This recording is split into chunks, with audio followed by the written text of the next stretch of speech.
Cada vez mais, apesar de haver uma clareza enorme bíblica para nós, você vê as pessoas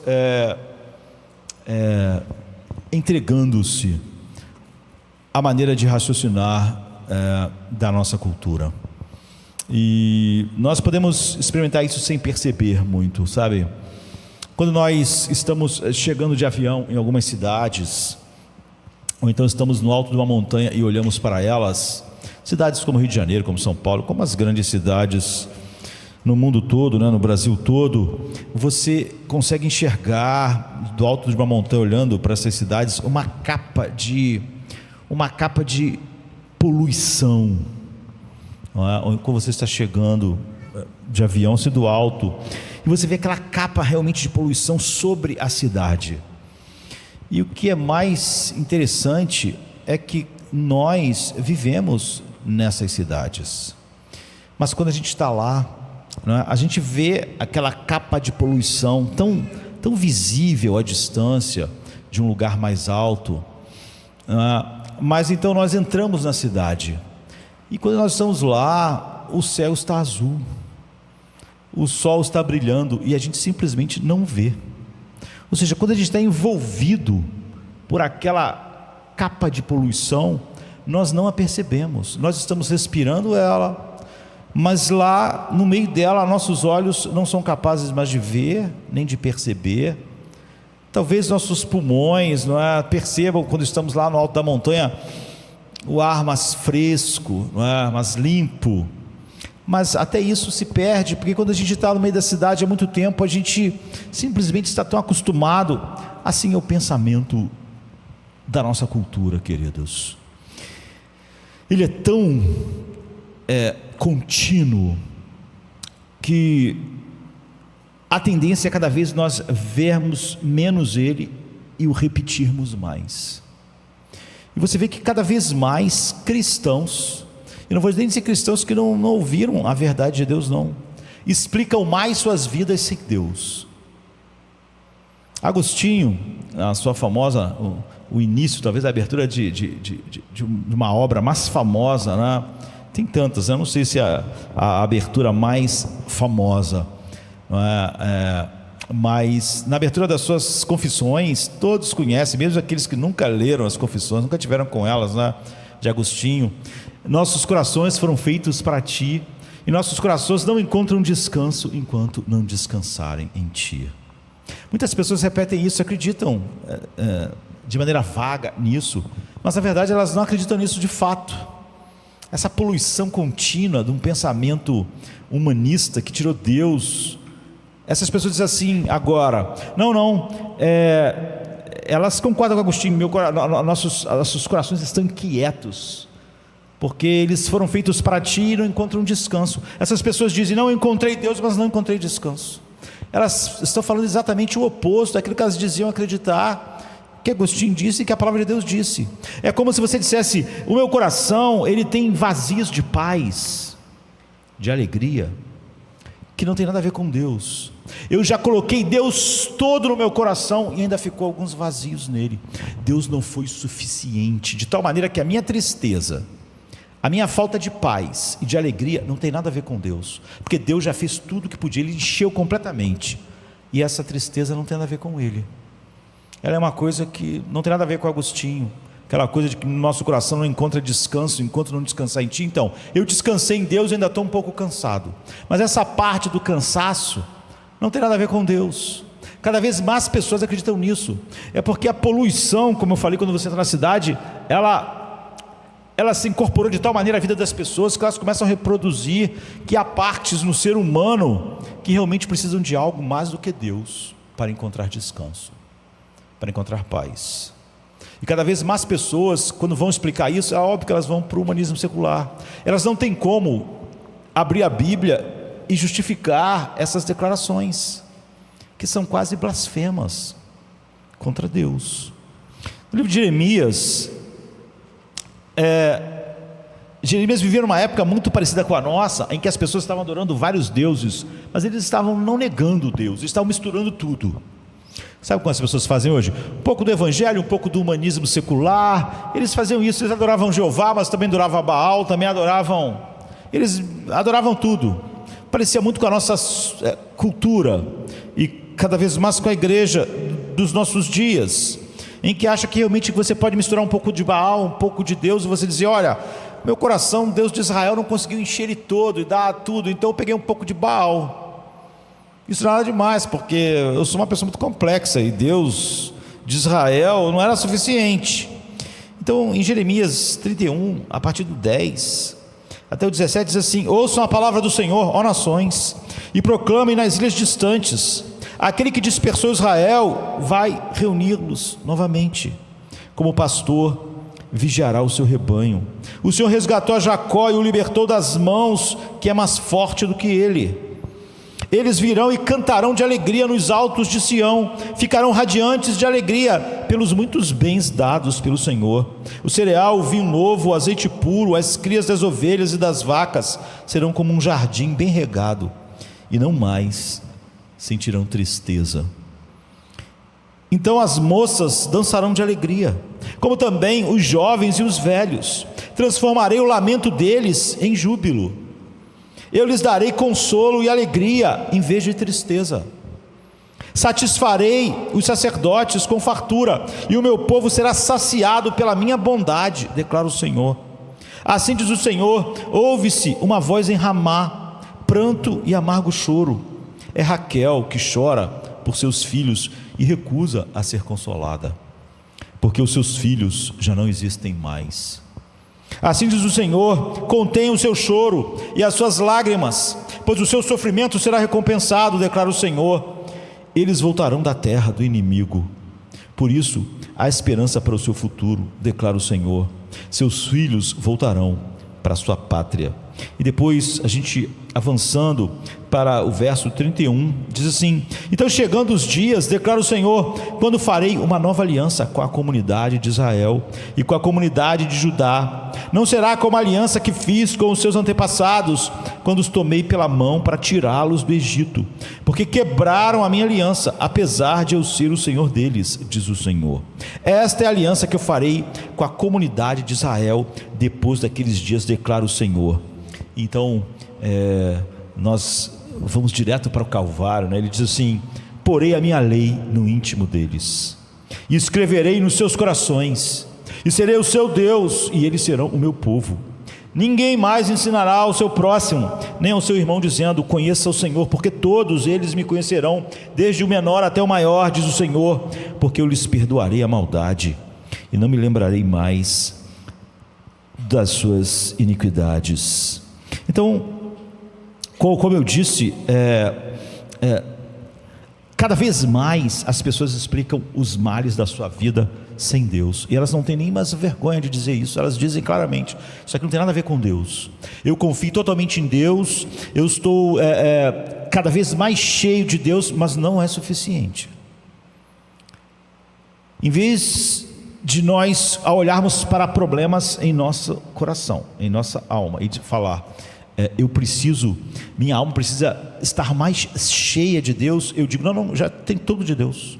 Não é um problema de Deus aqui, é outro problema que resolveria os meus dramas interiores. Deus já tem tudo, não é?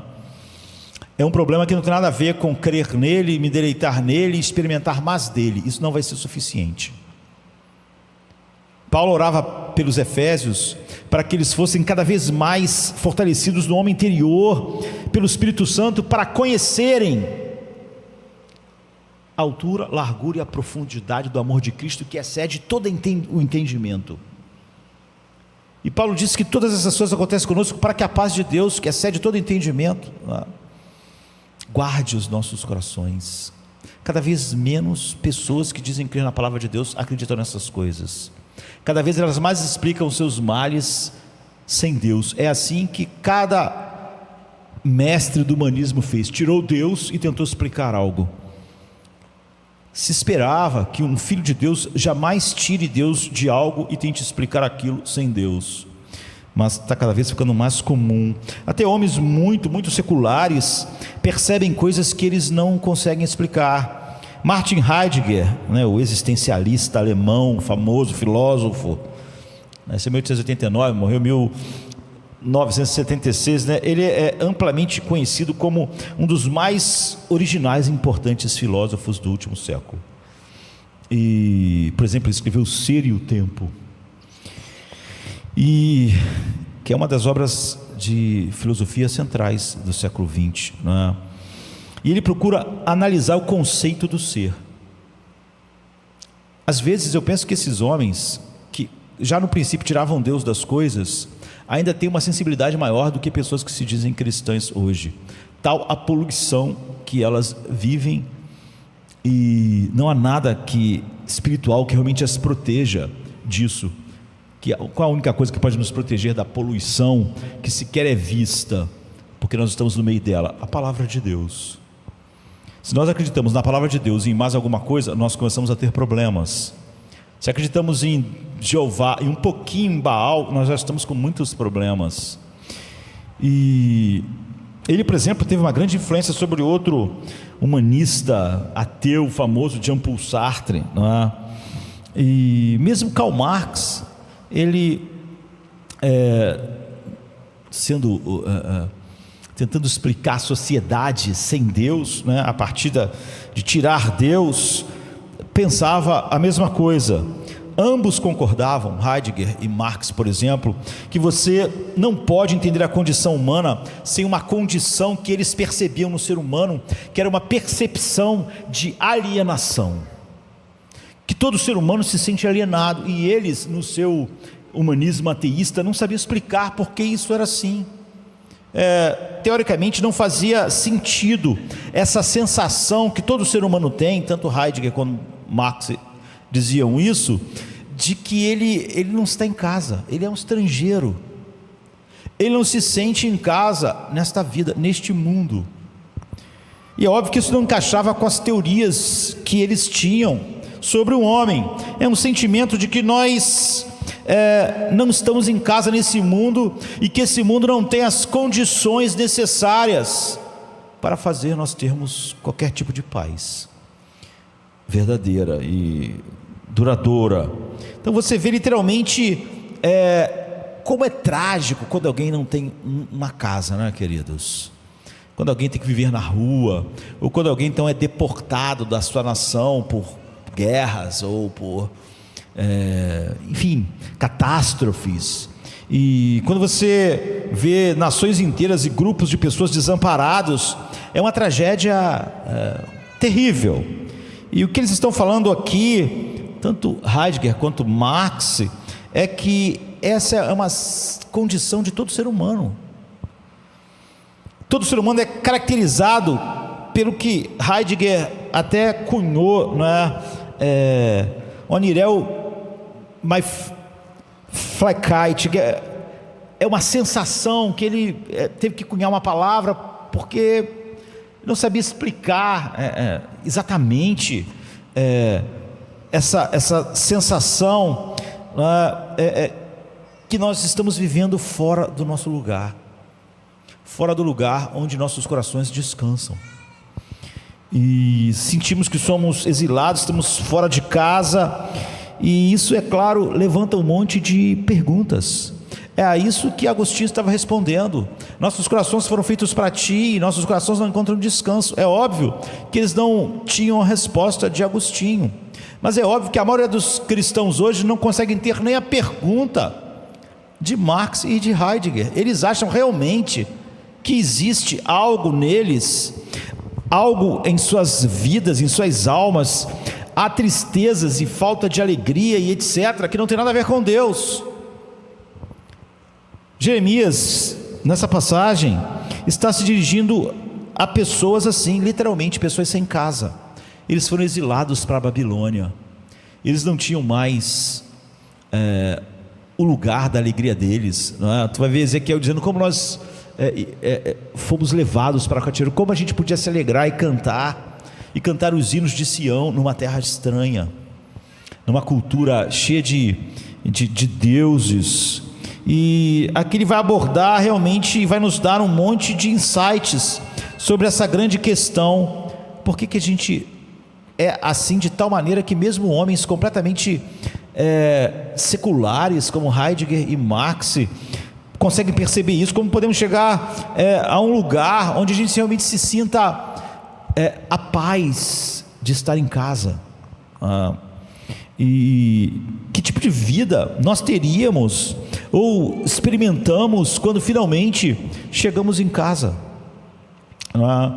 Então, por que há esse desejo em nós? Esse texto naturalmente é sobre o fato de que Israel tinha sido invadido pelos babilônios, e Jerusalém havia sido saqueada pelo Império Babilônico, que eles foram levados cativos, e a gente sabe que foi levado por levas em anos diferentes, em grupos diferentes. Primeiro a elite, logo, por exemplo, indo pessoas como Daniel na sua juventude, que iam ser preparados pelos babilônios até para serem os líderes do povo que ia ser levado para lá, mas já seriam líderes que, apesar de serem daquele mesmo povo, teriam sido educados pelos próprios e treinados pelos próprios babilônios. E eles estavam deslocados, eles estavam sem casa, o templo estava queimado, a cidade de Davi estava destruída, e isso aconteceu. Eles voltaram um dia da Babilônia. Nós sabemos que 70 anos depois eles voltariam para casa, mas todos os profetas começaram a profetizar a respeito disso, e as profecias não encaixam muito com a volta deles. A resposta é porque Jeremias, Ezequiel, Isaías, ao profetizarem sobre o retorno, eles foram lugares altos demais, não é? Para que a explicação da volta deles se encaixasse. Ele diz: o Senhor trará casa, Ele vos fará voltar do exílio da Babilônia, Ele vai trazer vocês de volta. E a coisa que a gente precisa dar atenção é que, se você olhar para essas profecias, elas estão num lugar muito mais alto do que a volta deles. É óbvio que tanto o exílio deles quanto a volta deles só apontava para algo muito maior do que o que realmente aconteceu com aquelas pessoas, porque os profetas, eles falam de coisas exorbitantemente grandes, não é? Eles estão incrivelmente sendo extravagantes. Eles fazem reivindicações das promessas de Deus que são realmente enormes. E, por exemplo, Ezequiel, esta é uma previsão que ele dá que Deus faria ao trazer o povo do exílio. Deus diz assim: eu vos tomarei dentre os gentios e vos congregarei de todas as terras, e vos trarei para a vossa terra. E olha o que ele diz: então espargirei água pura sobre vós, e ficareis purificados de todas as vossas imundícies e de todos os vossos ídolos. Vos purificarei, e dar-vos-ei um coração novo, e porei dentro de vós um espírito novo, e tirarei da vossa carne um coração de pedra, e vos darei um coração de carne, e porei dentro de vós o meu espírito, e farei que andeis os meus estatutos, e guardeis os meus juízos, e os observeis, e habitareis na terra que eu dei a vossos pais, e vós sereis o meu povo, e eu serei o vosso Deus. Ezequiel 36, 24 a 28. E no 33 e 35 diz assim: assim diz o Senhor Deus, no dia em que eu vos purificar de todas as vossas iniquidades, então farei com que sejam habitadas as cidades e sejam edificados os lugares devastados, e a terra assolada será lavrada em lugar de estar assolada aos olhos de todos os que passavam, e dirão: esta terra assolada agora é o verdadeiro jardim do Éden. O jardim do Éden, queridos, ele está falando não apenas voltar, você vê, está falando que vai dar um novo coração, vai botar o Espírito dentro, e vai escrever a lei em seus corações, e eles amarão a Deus, e não o deixarão, e a terra será como o jardim do Éden. Já Isaías 35 diz assim: o deserto De 1 ao 10, né? O deserto e o lugar solitário se alegrarão disto, e o ermo exultará e florescerá como a rosa. Então os olhos dos cegos serão abertos, e os ouvidos dos surdos se abrirão. Então os coxos saltarão como os cervos, e a língua dos mudos cantará, porque águas arrebentarão no deserto, e ribeiros no ermo. E a terra seca se tornará em lagos, e a terra sedenta em mananciais de águas, e nas habitações em que jaziam os chacais haverá a erva com canas e juncos, e ali haverá uma estrada, ali haverá um caminho que se chamará o caminho santo. O imundo não passará por ele, mas será para aqueles, os caminhantes. Até mesmo os loucos não poderão errar o caminho. Ali não haverá leão, nem animal feroz subirá a ele, nem se achará nele, porém só os remidos andarão por ele. E os resgatados do Senhor voltarão, e virão a Sião com júbilo e alegria. Alegria eterna haverá sobre as suas cabeças, e gozo e alegria alcançarão, e deles fugirá toda a tristeza e todo o gemido. Há outro lugar onde Isaías diz que o lobo vai se deitar com o cordeiro. Todas essas são as promessas de retorno. Em Isaías 11:6 diz: e morará o lobo com o cordeiro, e o leopardo com o cabrito se deitará, e o bezerro e o filho do leão e o animal cevado andarão juntos, e um menino pequeno, uma criança, os guiará. Já Isaías 19 diz: naquele dia Israel será o terceiro com os egípcios e os assírios, uma bênção no meio da terra, porque o Senhor dos exércitos os abençoará, dizendo: bendito seja o Egito, meu povo, e a Assíria, obra das minhas mãos, e Israel, minha herança. Ou seja, essa salvação está alcançando outras nações. Já no Salmo 87, Deus diz: farei menção de Raabe e da Babilônia, aqueles que me conhecem. Eis que da Filistia de Tiro e da Etiópia se dirá: este nasceu em Sião. Agora, o que os profetas estão dizendo? Eles estão falando que o retorno do cativeiro contém coisas que é óbvio que quando eles voltaram para Jerusalém 70 anos depois, essas coisas não estavam lá. As profecias sobre o retorno do exílio estão muito acima do topo literal ou real do que foi a volta do povo de Israel, de Judá para eles quando eles voltaram. Essas profecias estão acima do topo, que nunca foram cumpridas em toda a história. Nada na história jamais cumpriu exatamente o que Ezequiel, Isaías, Jeremias estão dizendo. Eles estão falando da Babilônia e da Assíria sendo levados para fora do exílio. A Babilônia, foi a Babilônia que fez isso.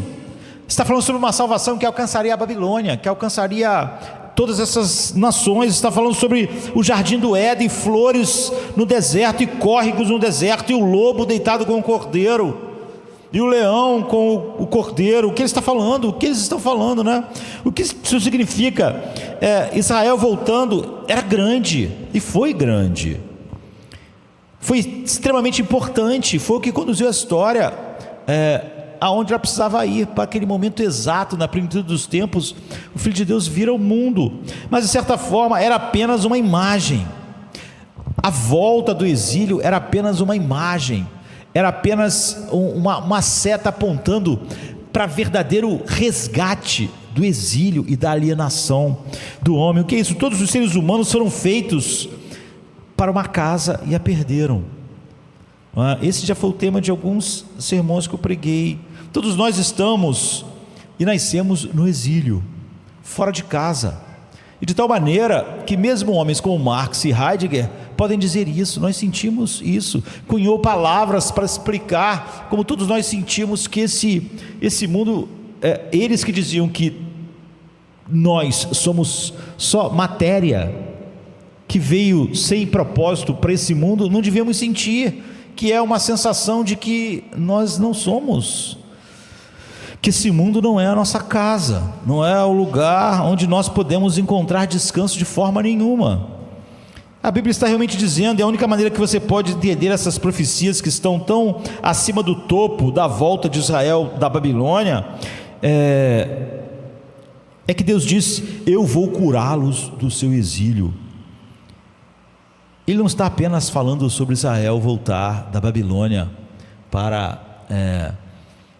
Judá, né, para Jerusalém. Ele está falando da raça humana. Ele diz: há um exílio final e eu vou acabar trazendo homens de todas as raças, tribos e nações desse exílio no qual o homem está. A Bíblia diz que Deus nos fez para uma casa, mas nós perdemos nossa casa, o lugar onde tem todas as coisas que nossos corações, almas precisam. E primeiro de tudo, Deus nos fez para um lar. Em Gênesis 2, quando Deus nos criou, Ele nos colocou num jardim do Éden, e Ele foi nossa casa. E quando a gente pega essa ideia, a gente pode olhar uma ilustração negativa. Primeiro, nós precisamos de determinadas coisas para vivermos. Nós fomos feitos de tal maneira que um peixe se sente em casa na água, mas você não se sente. Nós nos sentimos em casa, entre aspas, no nosso corpo físico, de maneira limitada, fora da água, mas não nos sentimos no nosso ambiente adequado, dentro da água ou debaixo da água. Então, se você fosse levado para um outro lugar, para um outro planeta, e você, normalmente, mesmo quando a gente voa de avião, a cabine é pressurizada para que se mantenha aquilo que é adequado aos nossos corpos, mesmo aqui no nosso planeta. Quanto mais alto, menos ar há, e nós não poderíamos sobreviver aos voos que a gente faz a alguns 1000 metros de altura se não tivesse as cabines pressurizadas. A temperatura é muito baixa. A gente às vezes está no voo e diz assim: lá fora está 50 graus abaixo de zero. E a gente está ali com nossas blusas comuns, porque a cabine está mantendo as condições daqui de baixo. A pressão, a quantidade de ar. Lá, a essa altura, quase não tem ar nenhum. Não tem ar nenhum para você respirar. O Everest, a 8.000 metros, diz o quê? É a zona da morte. Ninguém pode viver lá mais do que alguns minutos. Eles sobem lá, ficam um pouquinho e descem. E mesmo assim muitos morrem, não é? Porque não é um lugar adequado para nós vivermos. Nós sentimos que aquele ambiente ali, nós estamos alienados daquele ambiente. Nós e aquele ambiente não combinamos. Aquele ambiente nos mata, não é? Nos mata muito rápido.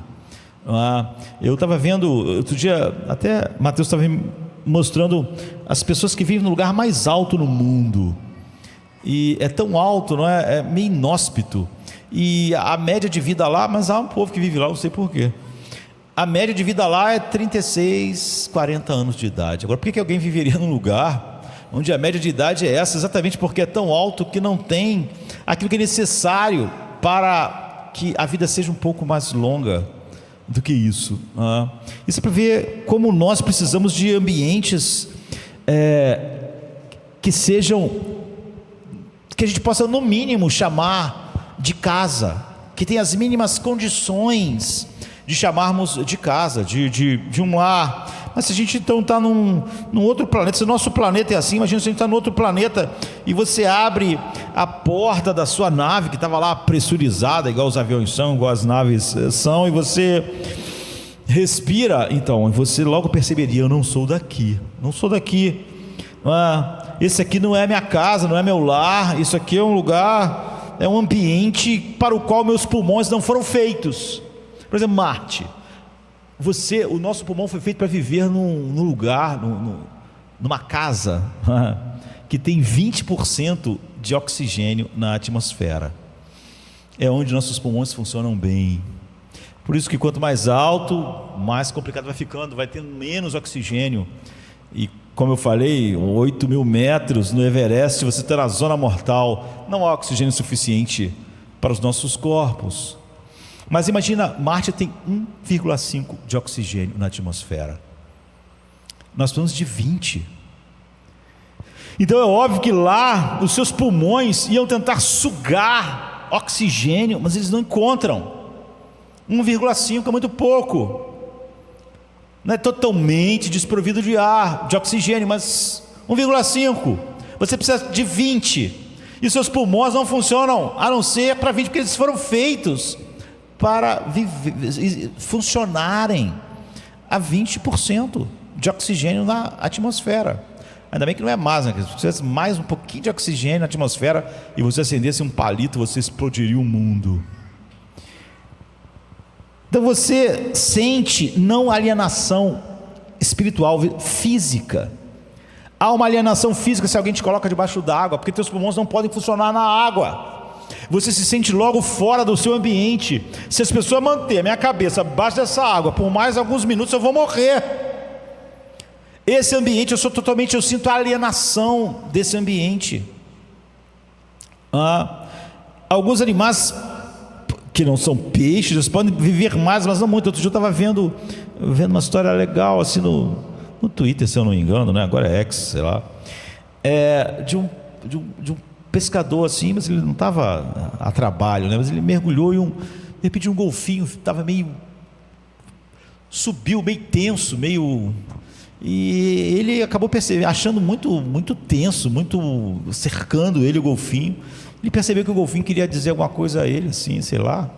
Então ele mergulhou, era um mergulhador profissional mesmo, sem equipamento. Ele mergulhou e lá, uns 15 metros, tinha outro golfinho preso numa rede. E ele então subiu rápido e pediu à filha dele, que também é mergulhadora, não uma expert igual o pai, mas uma boa mergulhadora, pediu que ela pegasse uma faca rápido e viesse com ele. Então eles foram lá, cortaram a rede rapidamente e o golfinho subiu. Porque o golfinho só pode ficar sem respirar, apesar de não ser igual nós, ele pode ficar mais tempo, mas 10 minutos, 12 minutos sem respirar. E aquele golfinho preso ia morrer, afogado, né? Então foi no limite.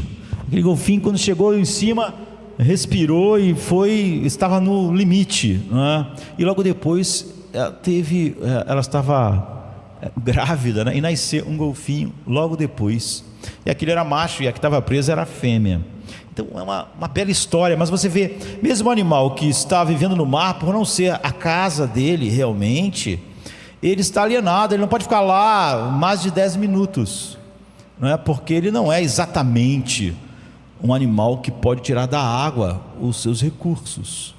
Então aquele bicho estava sobre alienação. Então isso quebra você, isso mata você, isso quebra, mas é uma alienação física. Quando Agostinho está dizendo nossos corações foram feitos para ti, ele está falando sobre alienação espiritual da alma. Agora os crentes estão inventando que há uma alienação da alma deles que não depende de Deus. Do que depende?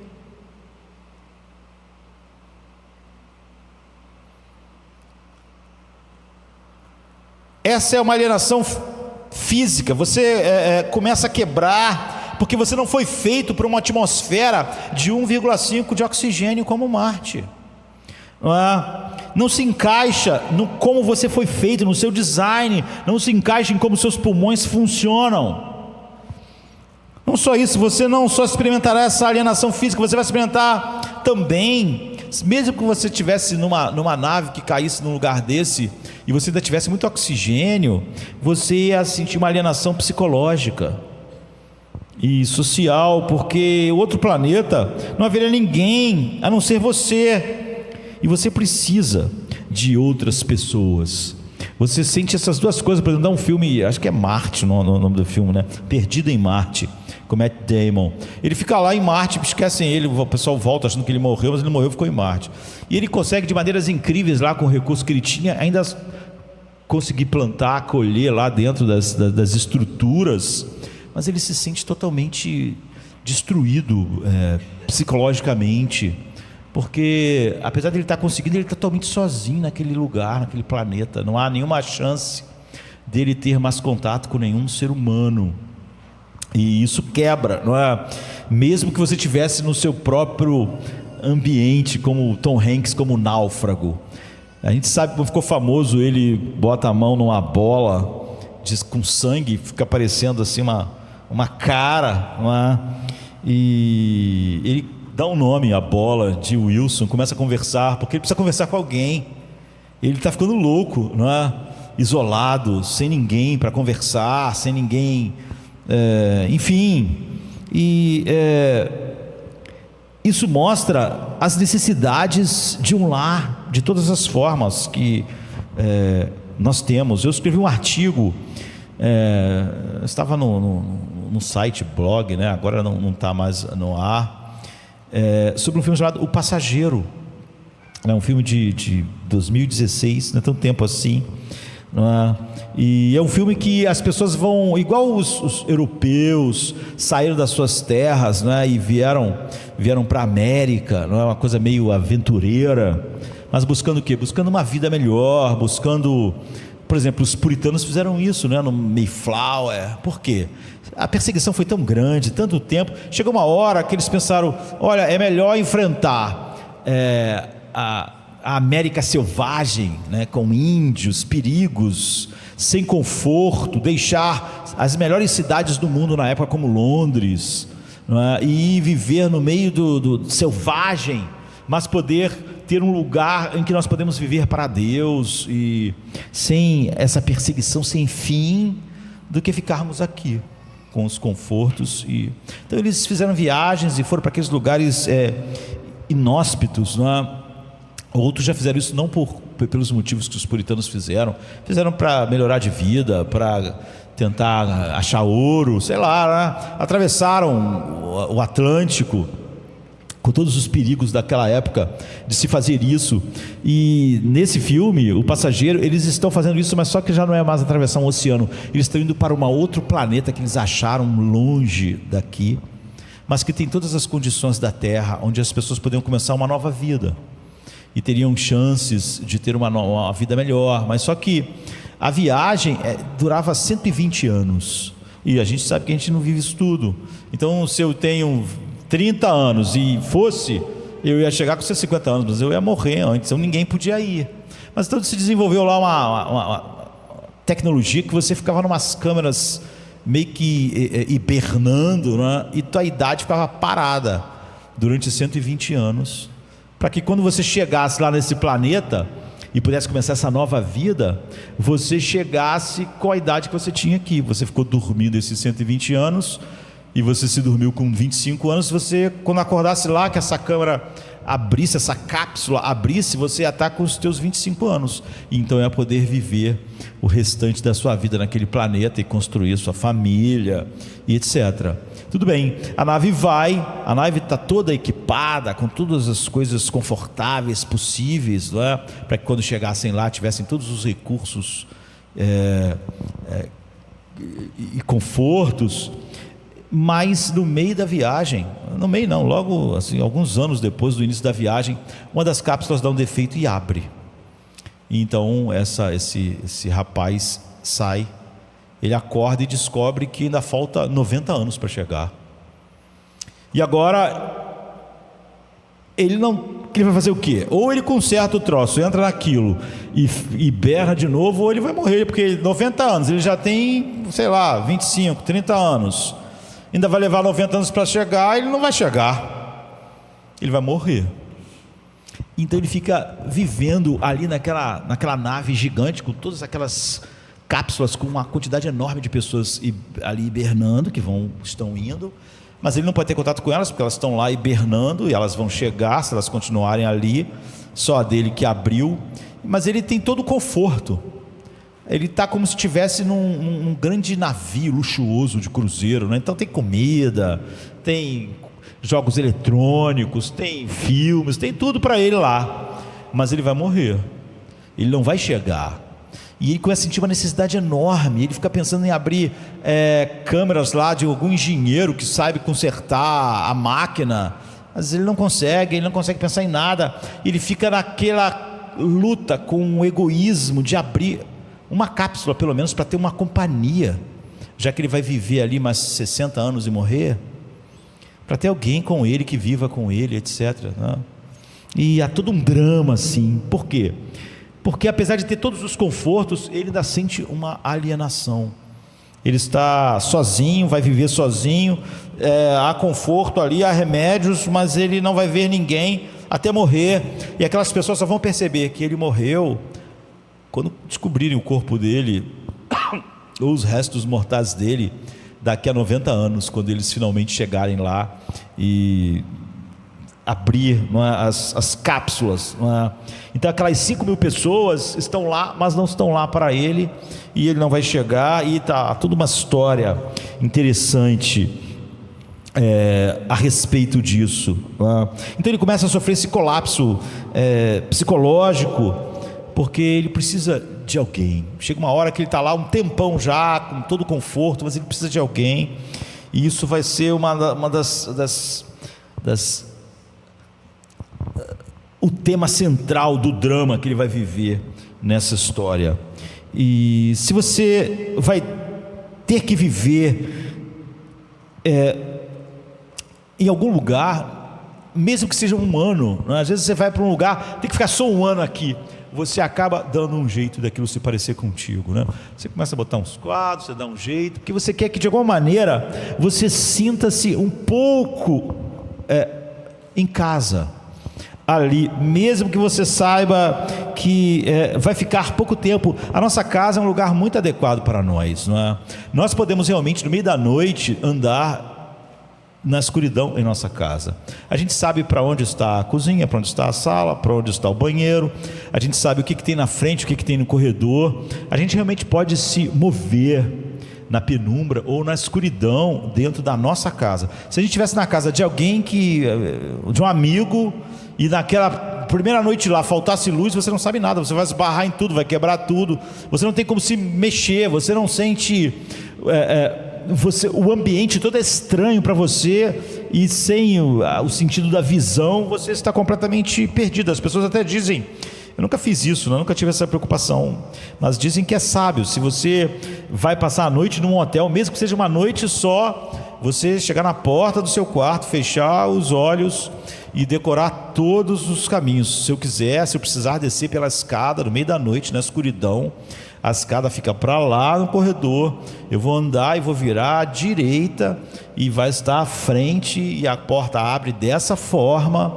e você tem que imaginar todas as coisas sem enxergar, se você estivesse na escuridão. Por quê? Porque se pegar fogo, se acontecer alguma coisa durante a noite, no andar que você estiver, não haverá luz e você terá que sair sem depender. Você vê, então, como aquele ambiente estranho, você vai ter que, às vezes, decorar rápido isso, porque você nunca sabe quando vai acontecer uma tragédia assim.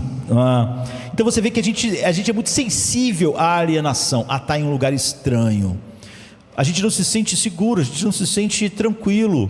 Se acontecer qualquer coisa fora do comum, nós não vamos saber. Há pessoas que vão fazer passeios de barco, botam aqueles coletes, mas elas estão com medo. Tomara que o barco não afunde, porque se eu ficar no mar ou no meio da água, eu não tenho nenhuma habilidade aí. Os que têm habilidade vão ficar mais tranquilos, porque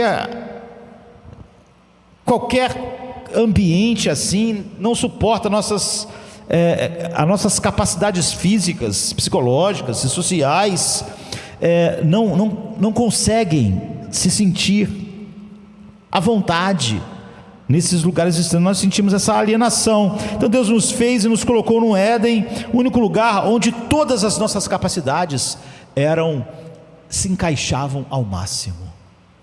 Todas elas, minhas capacidades intelectuais, minhas capacidades estéticas, sociais, psicológicas, espirituais, emocionais, tudo era perfeitamente suprido. Cada uma dessas capacidades era absolutamente sustentada perfeitamente naquele lugar que era realmente a minha casa. E a primeira coisa, o que aconteceu é que nós somos feitos para essa casa, e fora dessa casa tudo é estranho para nós. E a segunda coisa que a Bíblia nos diz é que todos nós perdemos essa casa em Gênesis 3, né? Gênesis 2 diz que quando nós escolhemos ser Deus de nós mesmos, quando nos encurvamos para o nosso ego, e quando achamos que nós mesmos podíamos ser o Senhor das nossas vidas, essencialmente nós perdemos nossa casa e estamos no exílio. Estamos num lugar onde não pode nos sustentar emocional, psicológica, espiritualmente e fisicamente. É um desastre a vida humana. Não fomos feitos para o exílio, mas estamos no exílio. Nós perdemos o jardim, nós perdemos nossa casa e não podemos encontrar nesse exílio nada que sustente nada das nossas vidas. Não é que o exílio consegue sustentar a gente em parte e não consegue em outra parte. Nós não temos sustentabilidade nem psicológica, nem espiritual, nem física, nada. Tudo se foi. E nós pensamos em lugares inóspitos, né? Um outro planeta, o alto do Everest, no fundo do mar, mas nós pensamos, mas se a gente conseguir voltar para a terra, né? Ou para o nível do mar, ou para fora da água, nós vamos então estar no lugar certo. Mas a gente sabe que não é verdade, não é?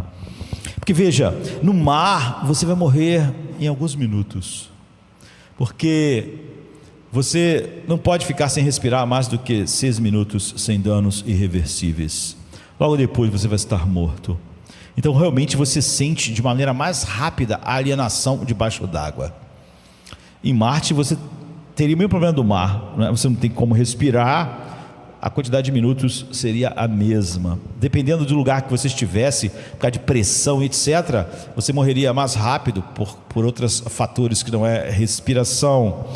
Mas você pensa, agora não, eu estou morando aqui, numa cidade no nível do mar, 20% de oxigênio, está tudo certo. Não, nós ainda sentimos a alienação.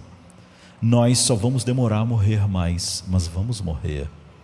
Não há, mesmo naquilo que a gente encontrou como mais adequado, aquilo que pode sustentar nossa vida física, espiritual, emocional e psicológica. A tragédia é que algumas pessoas acham que alguma coisa de Deus e mais algo desse lugar é que vai trazer isso a nós, de tal maneira que eu digo, não, só Deus não pode. Eu abracei e tenho tudo que Deus é, mas ainda não é suficiente, porque eu não fui feito para Deus, eu fui feito para mais do que Deus, de tal maneira que ter Deus completamente ainda não me dá paz. Não é que eu precise de mais de Deus, é que isso que eu tenho não tem nada a ver com Deus. Como isso poderia ser? Então como é que Deus poderia ser a tua habitação? Como é que você poderia dizer como Moisés, tu és a nossa habitação em toda a eternidade? Então mesmo nesse mundo você está se desgastando, você está quebrando, você está morrendo. Como eu disse, às vezes eu percebi em homens totalmente seculares, ateus, os grandes mestres do humanismo secular, muito mais sensibilidade à tragédia humana do que em cristãos, queridos. E eu acho que Camus, por exemplo, filósofo, autor, francês, jornalista, e seus escritos contribuíram grandemente para a filosofia conhecida como absurdo, Ele ganhou um Nobel em 57. Ele é existencialista, mas não gostava de ser chamado de existencialista. E eu li a obra de Camus quando eu tinha 17, 18 anos. E isso realmente me afetou, me chamou a atenção para algumas coisas que talvez eu não tivesse tido no ambiente da igreja onde eu cresci. Então escute com cuidado. A gente às vezes tem que prestar atenção, já que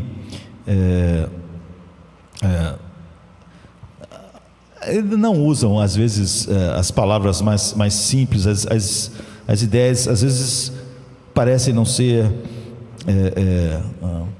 escritas para você entender assim mais facilmente e rapidamente, mas ele diz assim: a beleza é insuportável, nos leva ao desespero a beleza, porque porque ela nos oferece por um minuto o vislumbre de uma eternidade que gostaríamos de estender ao longo de todo o tempo. Nós não temos esse consolo. Vemos ela fugazmente nisso e naquilo. Vemos nessa mulher, vemos nessa carreira, vemos nesse apetite, vemos nessa paisagem, vemos nessas coisas. Para colocar tudo em poucas palavras, ele diz: porque essa ânsia de viver em membros que estão destinados a apodrecer. Porque há essa ânsia em nós que parece ser mais do que matéria, quando nós só somos matéria. Ele é ateu, não é? Um humanista secular que, enfim, o homem, tudo que ele fala sobre o homem, a alma, etc., ele acha que é só matéria. Então ele está dizendo, para colocar tudo em poucas palavras, porque essa ânsia de viver em membros que estão destinados a apodrecer. Para a maioria dos homens, a aproximação do jantar, a chegada da carta de alguém que você ama, ou o sorriso de uma menina passando, são suficientes para ajudá-los a contornar essa ânsia no coração. Mas o homem que realmente pensa, que gosta de cavar em ideias, encontra-se cara a cara que essas coisas particulares tornam sua vida impossível, infeliz e insuportável. Ele vive com a sensação de que a vida é inútil, dá origem a toda a angústia que está no seu coração. Do puro viver contra o rio, todo ser pode ser superado com repugnância e revolta, e essa revolta do corpo é o que se chama náusea. Aqui está o que ele está dizendo. É simples, mas é muito profundo. Ele diz que quase ninguém quer realmente enfrentar as implicações da morte. Sabe que a Bíblia diz que por pavor da morte todos eram escravos de Satanás? Então, Camus está dizendo, sem acreditar na Bíblia, que todos têm um pavor da morte. Mas quase todas as pessoas não querem encarar isso. Então eles fingem que não vão morrer, porque eles não podem suportar a náusea. Há pessoas que estão sentindo essa náusea de várias formas, estão dizendo que não tem nada a ver com Deus, nem com a morte, nem com nada disso. Elas estão querendo atribuir ao que nem Camus atribuía, a simplesmente um defeito em qualquer lugar. Ninguém quer enfrentar, Camus está dizendo, o filosófico, o emocional. Eles não querem enfrentar as implicações da morte no mundo sem sentido, que Deus não existe. A maioria das pessoas, a maioria não quer pensar sobre isso, então eles pensam em encher a vida deles, ele diz, de sexo, de comida e de fazer coisas, e eles viajam, e eles tentam de todas as formas não pensar na náusea. Mas ele diz, a beleza é insuportável, porque ela nos leva ao desespero, porque ela nos dá por um minuto o vislumbre de uma eternidade que gostaríamos de estender ao longo de todo o tempo, mas nós sabemos que não podemos. Então, quanto mais beleza, maior é a náusea e o desespero dos nossos corações. Esse é um mestre, é um dos maiores filósofos, humanistas que nós temos. E eu já disse que até o Rei Leão, ele fala, o Mufasa fala de uma maneira bonita para o seu filho, né? Porque o filho pergunta, pai, não é estranho, nós somos o rei, mas a gente mata as zebras. Ele diz, isso é um círculo da vida, filho. Tudo aqui é assim, porque a Disney está ecoando esse humanismo secular, apesar do discurso para muitos que pensam sempre superficialmente, não estão enxergando, né? Ele está dizendo, olha, a gente come as zebras, mas a gente também morre, aí a gente vira fertilizante, e aí a gente fertiliza a planta que cresce, e aí a zebra vai e come a planta que foi fertilizada pelos nossos corpos, que viraram fertilizante. Não é maravilhoso? É o ciclo da vida, esse ciclo é assim, a gente vai virando, tudo que a gente ama vai virar fertilizante, tudo que você vê de belo vai virar fertilizante, e vai então virar comida daqueles outros seres sem sentido que também vão existir. E aí alguns vão devorar esses seres, outros não vão devorar, mas nós que devoramos também vamos virar fertilizante. Então, basicamente, em outras palavras, quando você morrer, você se torna fertilizante. Todas as belezas que você conhece se tornam fertilizante. Todas as mães estão olhando para o seu bebê e ele é um mero fertilizante. Todas as coisas que nós amamos, na verdade, devia estar uma etiqueta: fertilizante. Não é lindo isso? Isso é lindo. Camus está dizendo: isso é a náusea, isso é o desespero. Essas coisas despertam em nós um desejo de eternidade. E nós sabemos, ele diz como um filósofo ateu, humanista, secular, nós sabemos que não existe nada disso. Camus está dizendo: não é um pensamento adorável, é um pensamento horrível. Camus diz então que um mundo em que todos que você já amou ou vai amar e que sempre amará vão se tornar fertilizante, não podem te dar paz. Todas as coisas em que você consegue ou que você pensa encontrar felicidade não passam de fertilizantes. Então todo mundo acaba por jamais lembrar de algo que você já fez. Daqui a algumas décadas você vai ser um fertilizante há tanto tempo que ninguém vai lembrar que você existiu. Não é um mundo que sustente, Camus está dizendo, os desejos profundos da nossa alma. Ninguém tem um desejo de ser um fertilizante. Qual é o desejo mais básico dos nossos corações? É ter amor passado que pese em nosso futuro para sempre. É ter uma beleza que não vai embora. É ter aqueles momentos eternizados.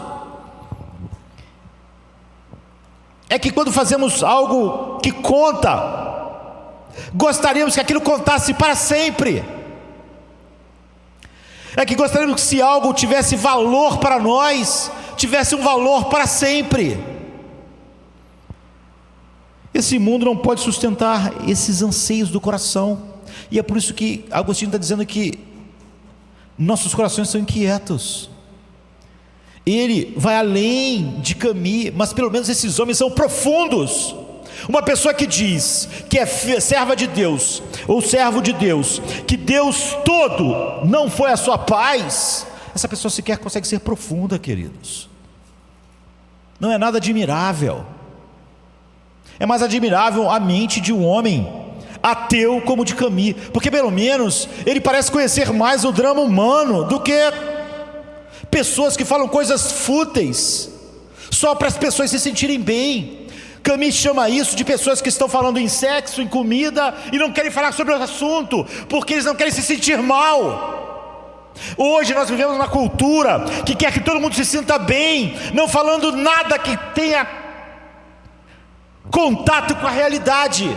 E até nós começamos a dizer para as pessoas, em vez de falarmos como Agostinho, não encontramos descanso enquanto não encontramos descanso em Deus, começamos a dizer como aquela pessoa não encontrou descanso em Deus, de que Deus realmente não é todo o descanso que você precisa. Não se sinta mal, você já tem Deus todo, é que Deus não é suficiente mesmo.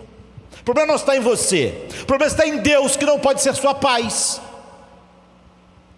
O problema não está em que você precisa conhecer mais de Deus. O problema é que você já conheceu Deus completamente e Ele não é suficiente. Então não se sinta mal. O problema não é você, porque nós só queremos que as pessoas se sintam bem.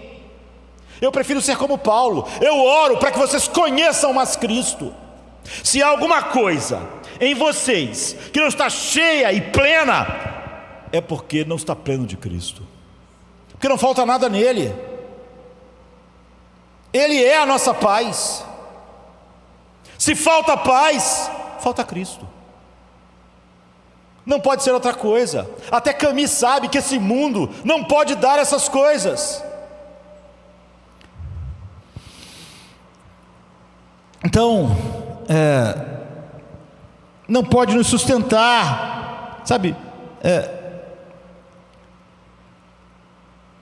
Eu gosto de ver filmes, peças, livros e olhar, porque da mesma maneira que você lendo Heidegger, eu citei Marx e Camus, e você vê uma profunda descrição do que a Bíblia faz nessas pessoas. Você vê então que você sempre pode ver esses ecos em todas as coisas, não é? Talvez eu gostasse de ter um canal no YouTube tipo Mito, Histórias e a Verdade, pegando filmes, peças, histórias, mitologia, todas as coisas, e vendo como cada uma dessas coisas mostra como o ser humano está expressando de alguma maneira a sua alienação, e como não encontram soluções. Mas como é interessante. Há um filme que eu já mencionei, de Geraldine Page, né, que morreu em 87, né, chamado O Regresso para Bountiful. O filme é de 85. E é simplesmente a cidade onde ela nasceu.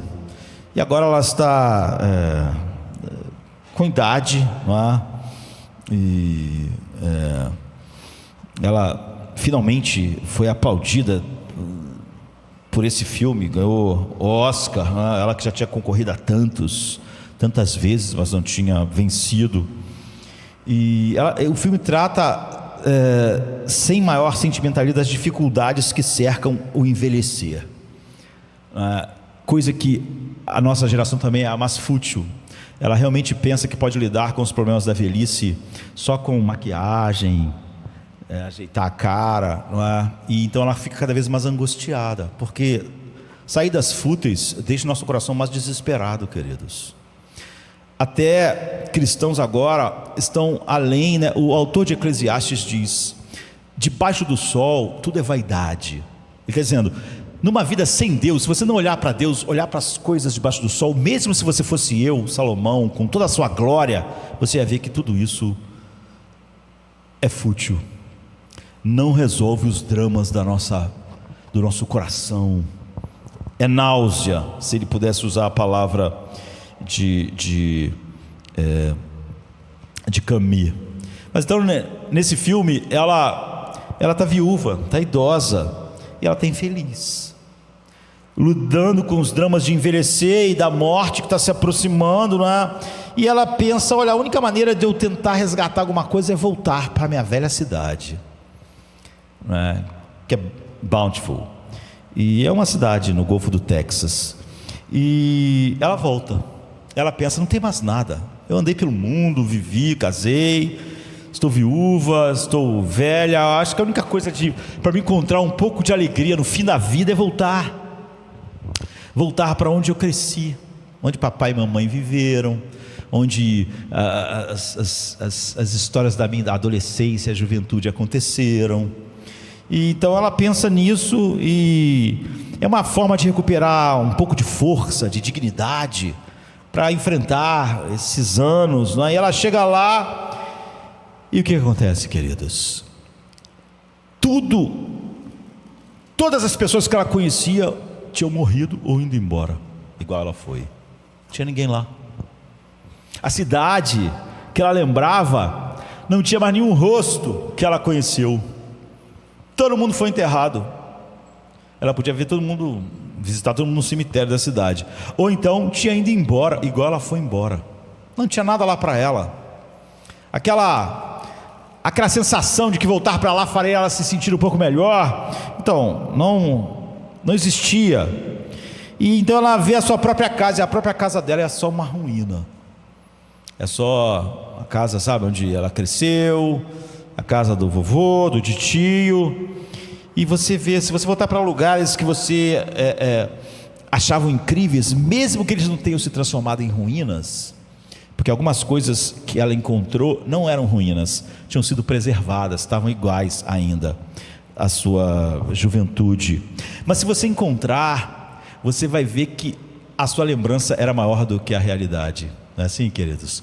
Se você ficar muitos anos sem ir ao lugar onde a sua avó morava, e você tem aquelas recordações maravilhosas daquela cidade, e você voltar, mesmo que a casa esteja igualzinha, você vê a casa é menor do que eu lembrava, tudo é menos grandioso do que você lembrava.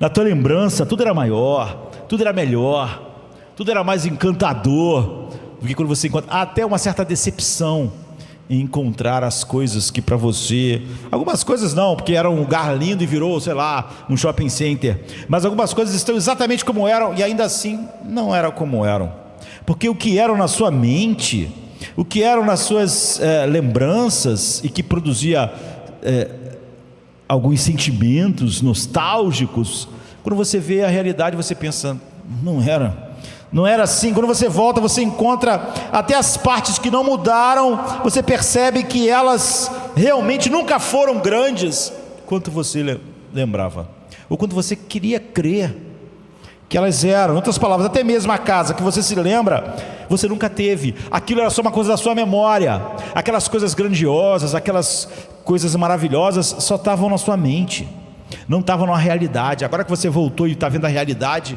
você vê, era muito menor. A Bíblia diz que a casa que seu coração procura de fato, até a casa que o seu coração lembra, nunca você teve aqui. É por isso que Heidegger e Marx não entendiam como você pode sentir uma necessidade de um mundo que nunca existiu.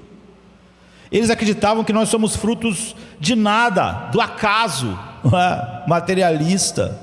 Então como é que você pode sentir falta de uma coisa se você só existe em determinada coisa? Você não pode sentir falta de uma coisa que você nem nunca viu e nem pode ansiar, porque você só faz parte daquilo que existe. O Salmo 90 diz o que é sobre Deus: Senhor, Tu tens sido a nossa casa, a nossa morada, a nossa habitação por todas as gerações. Isaac Watts, né, ele tem um hino baseado nesse Salmo 90, que é um Salmo de Moisés, não é? Tu és o nosso lar eterno. Deus é o lar que perdemos, não é? Deus é a casa que de alguma forma ainda há uma lembrança em nós. É isso que Agostinho estava dizendo. Agora, os cristãos estão respirando um ar humanista secular tão profundamente que eles começaram a acreditar que Deus não é essa casa. Eles dizem, não, eu já tenho essa casa, mas essa casa não é a casa que meu coração realmente precisa. Então eu tenho muitas necessidades e há muitas coisas faltando na minha vida, mas não tem nada a ver com Deus. Eu tenho Deus, eu creio nele completamente, mas ele não é o lugar. Essa pessoa não pode dizer, Tu és a nossa habitação de eternidade em eternidade. E nós temos essa recordação, mesmo homens como Marx, como Heidegger têm, de que esse mundo, essa vida, isso que Camus chama de náusea, não pode ser. Como é que a única coisa que nós conhecemos e fazemos parte pode nos dar náusea, porque nós ansiamos por algo que nós nunca existiu, nunca tivemos? Como alguém pode ansiar por um lugar ou uma casa que nunca existiu? Isso não fazia um sentido. Primeiro, evite a ingenuidade de que Camus estava falando, não é? Que ele disse que o perturbava, que a maioria dos seres humanos tentam lidar com o seu desespero, com a sua angústia, realmente achando que sexo, paisagens e sabores vão realmente lidar com isso, quando na verdade todas essas coisas aumentam isso, porque você queria a eternização de coisas que essas coisas só tocam, mas nunca podem realmente fazer. Então nunca pense, se eu tiver uma grande família, eu vou ficar bem. Camus diz, é um tolo, essa pessoa não pensa muito. Ou se eu tivesse uma grande casa, eu ficaria bem. Se eu puder ter essa profissão, eu vou ficar bem. Se eu puder casar e ter filhos, eu vou ficar bem. Se eu ganhar mais, eu vou ficar bem. Se eu tiver reconhecimento profissional, eu vou ficar bem. Camus diz, tolos, as pessoas são tolas. Agora, como um homem assim pode pensar, às vezes de maneira mais profunda que alguém que diz ser cristão, que não precisava chegar a essas conclusões matutando, mas simplesmente crendo na palavra de Deus. Ele disse que essas pessoas são completamente ingênuas ou estúpidas. Não tente mascarar sua falta de moradia espiritual profunda, pensando que se você construir uma grande família, você vai ter esse lar. Não pense que ter um filho vai resolver isso, nem casar, nem conhecer mais paisagens, mais praias, mais montanhas. Se você construir uma casa suficiente, grande e maravilhosa, então ele diz, não vai mudar nada, porque não vai lidar com isso, não lida com isso, não faça isso, não vai funcionar. Essas coisas que você está construindo vão desmoronar também, vão cair aos pedaços. Aquela mesa maravilhosa da família vai desmoronar. Há anos atrás, que estava meu pai, minha mãe e todos os meus irmãos sentados todos os domingos juntos. Meu pai e minha mãe não estão mais nesse mundo, uma irmã minha também já não está, logo menos irmãos, logo nenhum de nós vai estar.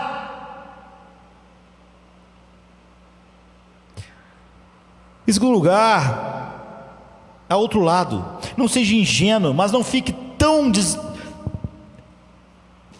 desanimado quanto Camille ficou, porque Camille, ele não era ingênuo, realmente, ele tinha um pensamento agudo, profundo, mas ele disse que a única questão filosófica verdadeira era o suicídio. Essa vida é uma náusea tão grande, que a única questão que você tem realmente para pensar que é grande, é se você se mata logo, ou se você espera a morte. É isso que uma mente brilhante, sem Deus, chega, queridos.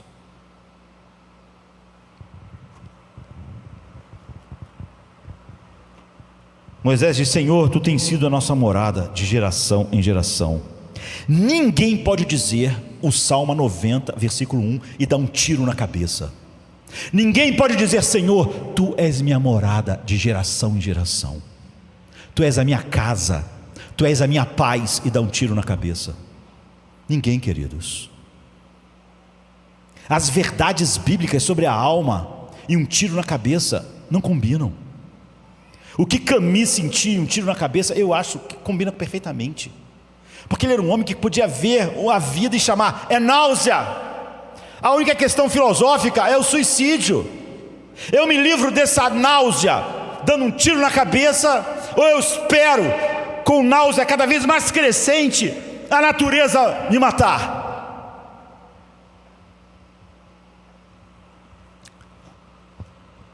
Camille diz que o universo não é nosso lar, mas nós não temos lar nenhum. Nós não podemos dizer, Tu, Senhor, tens sido minha morada de geração em geração. Então a única questão que nós temos é se nós nos suicidamos ou não. C.S. Lewis fala com Camille e você, né, se isso ressoa, ele diz, bem, por que não? Quais são as implicações disso? C.S. Lewis escreve a um homem que disse algo para ele, né? O homem disse para C.S. Lewis assim, eu odeio o universo. E C.S. Lewis perguntou, por quê? Porque não é a nossa casa. C.S. Lewis disse assim, embora estar com fome não prove que eu vou conseguir comida, ou seja, o fato de eu estar com fome não quer dizer que eu vou achar comida, eu posso morrer com fome. Embora estar com fome, C.S. Lewis diz, não prove que eu vou conseguir comida, certamente estar com fome prova uma coisa, existe uma coisa chamada comida. Senão eu não estaria faminto, se não existisse algo chamado comida. Eu não sentiria uma necessidade básica, visceral, se não existisse algo que fosse a resposta a essa necessidade. Nós sentimos sede porque existe algo chamado água. Se não existisse algo chamado água, num mundo onde não existisse água, existisse seres que vivem, eles não precisariam de água para viver. Então C.S. Lewis responde dizendo assim para essa pessoa, você disse que o universo material é feio, não é nossa casa, é injusto, você não gosta. Se você fosse apenas o produto do universo material, fertilizante, se isso é tudo que você é, por que você não se sente em casa no universo? Os peixes se queixam do mar porque eles estão molhados? C.S. Lewis pergunta. Nós, seres humanos, nos sentimos molhados quando entramos na água, porque não somos criaturas aquáticas. Então por que você não se sente em casa aqui neste mundo? Porque aqui não sustenta as suas necessidades psicológicas, espirituais, físicas, finalmente? A única explicação possível é que sua verdadeira casa está em outro lugar. Então não seja ingênuo, não é? Pense profundamente como Camus, mas não seja ingênuo como ele foi, de pensar, então, tudo é náusea, e a única questão filosófica é o suicídio. Então nós vemos o problema. O versículo 11 nos diz, curiosamente, ele não pode simplesmente trazer Israel de volta, né? Porque o Senhor resgatará Jacó e vai redimir da mão daqueles que são mais fortes do que ele. Agora, o que significa? Não podemos apenas encontrar o caminho para casa, porque o homem, eu e você, não podemos encontrar o caminho de casa mais. Adão e Eva não podiam voltar, não podiam. Nós fomos expulsos. Há algo sobre nós chamado pecado. Bem, o pecado essencialmente é o egocentrismo. É nós temos feito de nós mesmos o centro da nossa existência. O pecado, por sua própria natureza, expulsa. Você conhece isso o tempo todo. O pecado te empurra para fora, o pecado te isola, o pecado te aliena. Por exemplo, se você mentir para alguém, você criou um isolamento, queridos. Pessoas complicadas vão ficando cada vez mais sozinhas. Todos que são amigos delas, amanhã vão ser pessoas das quais elas menos gostam. O pecado é assim. Se você mentir para alguém, você se alienou daquela pessoa, você nunca mais vai poder ser transparente com ela. Você vai ter que sustentar essa mentira. Você vai ter que se vigiar sempre para não falar algo contraditório. Você sempre que estiver com ela, vai ter que estar com atenção para manter aquela mentira, para não falar algo que te entregue, que não era verdade. Agora você nunca vai estar mais à vontade com aquela pessoa. O pecado te alienou dela. Você vai ter sempre talvez que inventar outras mentiras. Você tem que ter cuidado com o que você diz. Você vai ter que ter cuidado com as suas ações, porque você vai ter que proteger agora a sua mentira. Então agora há uma distância entre vocês, uma distância que não havia até você mentir. Agora essa distância vai ter que ficar lá. Você nunca vai poder chegar tão próximo. Ouça, quando você mente para um amigo, esse é o começo do fim da sua amizade. É óbvio que você pode corrigir dizendo a verdade, mas haverá cicatrizes. Quando você mente para o seu cônjuge, é pelo menos o começo do fim de um bom casamento, se não for o fim do casamento. Todo egoísmo, todo egocentrismo, todo pecado automaticamente te expulsa, te aliena de alguma forma dos seus relacionamentos. Você está fazendo isso todo instante. É o que o pecado faz. O pecado afasta as pessoas, separa as pessoas, até que no inferno não haverá nenhuma comunhão entre as pessoas. É o homo centrados em si para sempre. É horrível. Por toda a Bíblia, a pena do pecado é ser banido, é ser exilado, não é? É por isso que Jesus foi o bode expiatório. Todos nós sabemos que no Antigo Testamento, nas andanças do povo de Israel pelo deserto, uma vez por ano, eles colocavam, o subsacerdote, não é? Colocava as mãos sobre a cabeça do bode expiatório e confessava todas as iniquidades do povo de Deus sobre o bode expiatório. E aquele bode não era morto, e Jesus simbolizou os dois animais, o que era morto e o que não era morto. E o bode expiatório era expulso, era alienado, era abandonado, porque o pecado faz isso. Essa era a maneira de reconhecer que a penalidade do pecado é ser expulso, é ser exilado. é ser abandonado você ao seu próprio coração para todo sempre, e não há nenhum recurso em você para a sua alma, para a sua vida espiritual, para a sua vida psicológica, para a sua vida emocional. Quando você estiver completamente entregue a você mesmo, só vai ver o quê? Ódio, ressentimento, amargura, culpa. É um verme que nunca morre, não é? Como então vamos encontrar o caminho de casa? Como seremos trazidos de volta? A resposta é: vocês não podem voltar. Os inimigos são muito mais fortes. Vocês são seus próprios algozes. E o versículo 15 diz: assim diz o Senhor: ouve-se uma voz em Ramá, pranto e amargo choro. É Raquel que chora por seus filhos, e ela se recusa a ser consolada, porque os seus filhos já não existem. O que é isso? Há 3 lugares da Bíblia, e eu já disse isso, onde Raquel chora pelos seus filhos. A primeira, em Gênesis 35, Jacó estava trazendo sua família para casa. A gente sabe que Raquel estava grávida do seu segundo filho, e estava voltando finalmente para casa, mas uma grande tragédia estava no caminho, em Ramá, porque a mulher, que era o encanto da sua vida, morreu ao dar luz ao seu filho, que ela tanto queria, ter filhos. E ela, quando estava morrendo, botou o nome do seu filho de Benoni, filho da minha dor, da minha tristeza, da minha aflição, porque ela sabia que estava morrendo de parto para que Benjamim vivesse. Ela não botou esse nome nele. Nós sabemos que Jacó mudou o nome do seu filho, filho da minha mão direita. A gente pode traduzir como bem-amado, filho da minha felicidade, Benjamim. Não foi esse o nome que a mãe botou nele, mas filho da minha dor, da minha aflição. Aqui é a primeira vez que acontece isso. A segunda vez a gente ouve isso aqui, anos mais tarde.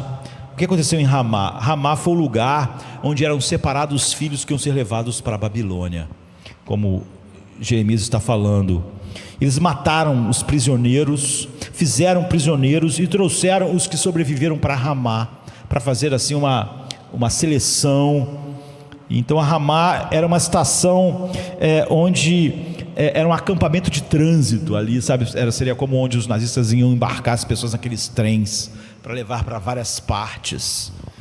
E você pode imaginar então quantas lágrimas foram ali, quantas Daniels foram levados embora com 15 anos de idade, quantas mães estavam chorando, quantas mães viram seus filhos com 12, 13 anos serem levados. As que não viram seus filhos mortos, viram seus filhos serem levados para sempre, para um outro país, para uma outra cultura. Não era para estudar fora e amanhã voltar para casa. Então, as lágrimas de Raquel são as lágrimas de cada pessoa que já chorou sobre a inhospitabilidade espiritual do mundo, que não pode satisfazer os anseios mais profundos da nossa alma, como mesmo homens seculares como Camus podem descrever tão bem. Seus desejos mais profundos são ter um amor que dura, um amor que não vira fertilizante, um amor que vale a pena, um amor que seja a própria vida e não a morte. Amar alguém que não está indo para virar fertilizante. Amar alguém que o amor dessa pessoa sustente a minha vida para sempre. Você percebe, cada mãe que já pegou um bebê, ou esse bebê vai ver a mãe virar fertilizante, ou ela vai ver o seu bebê virar fertilizante. Camus diria: essa é a vida, é a angústia. Você pode dizer: eu não gosto de pensar nisso quando olho para o meu bebê. Então, Camus dizia: você é ingênuo. Um dia você vai estar diante da angústia, mais angustiado do que aqueles que tiveram coragem de olhar. Camus disse que você deve ter coragem de fazer, porque se você reconhecer a realidade, você vai perceber, ele disse, que não só outros lugares, como eu mencionei, outros planetas, mas não é a sua casa. Mas você vai descobrir que esse mundo também não é a sua casa, e não há nada nele para sustentar as necessidades da sua alma. Por isso ele achava que talvez a única saída filosófica era o suicídio. As lágrimas de Raquel são as lágrimas de cada pessoa que já chorou sobre essa percepção. Uma terceira vez em que as lágrimas de Raquel são mencionadas: Gênesis 35, Jeremias 31 e Mateus 2, que diz assim. Mateus cita o versículo de Jeremias 31, 15, que Raquel está chorando pelos seus filhos, e Mateus diz quando isso se cumpriu. E ele diz assim: em Ramá se ouviu uma voz, lamentação, choro e grande pranto, Raquel chorando os seus filhos. Ela não quer ser consolada, porque eles já não existem. Mateus 2, 17, 18, cumprido. Mateus diz que Jesus cumpre isso. Como isso aconteceu? Mateus cita isso, a primeira vez em Mateus 2, quando Herodes mata todas as crianças, querendo matar Jesus, não é? Tentando matar o Messias, que supostamente ele viu como aquela ameaça que ele não podia encontrar, então matava todos os recém-nascidos. Assim ele acabaria matando o Messias também, não é? Então imagine quantas mães choraram. Jesus escapa, com isso ele vai para o Egito, é o exílio, não é?